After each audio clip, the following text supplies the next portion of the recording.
Nigel Farage, the floor is yours. Well, here we are, on the edge of a financial and social disaster, and in the room today we have the four men who were supposed to be responsible.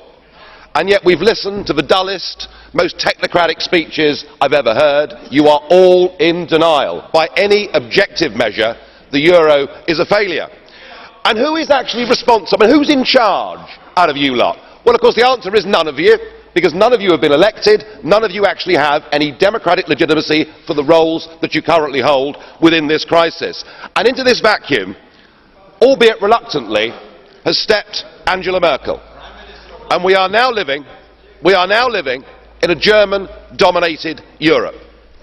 Something that the European project was actually supposed to stop. Something that those that went before us actually paid a heavy price in blood to prevent. I don't want to live in a German-dominated Europe, and nor do the citizens of Europe. But you guys have played a role, because when Mr Papandreou got up and used the word referendum, or Mr Rehn, you described it as a breach of confidence, and your friends here got together like a pack of hyenas, rounded on Papandreou, had him removed and replaced by a puppet government. What an absolutely disgusting spectacle that was. And not satisfied with that, you decided that Berlusconi had to go.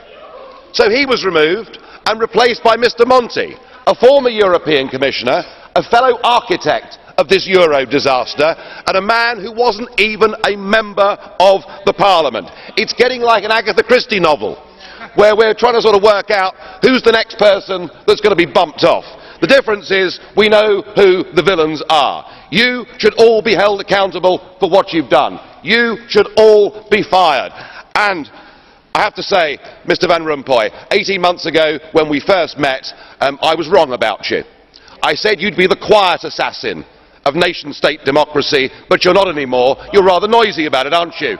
You, an unelected man, went to Italy and said this is not the time for elections, but the time for actions. What in God's name gives you the right to say that to the Italian people?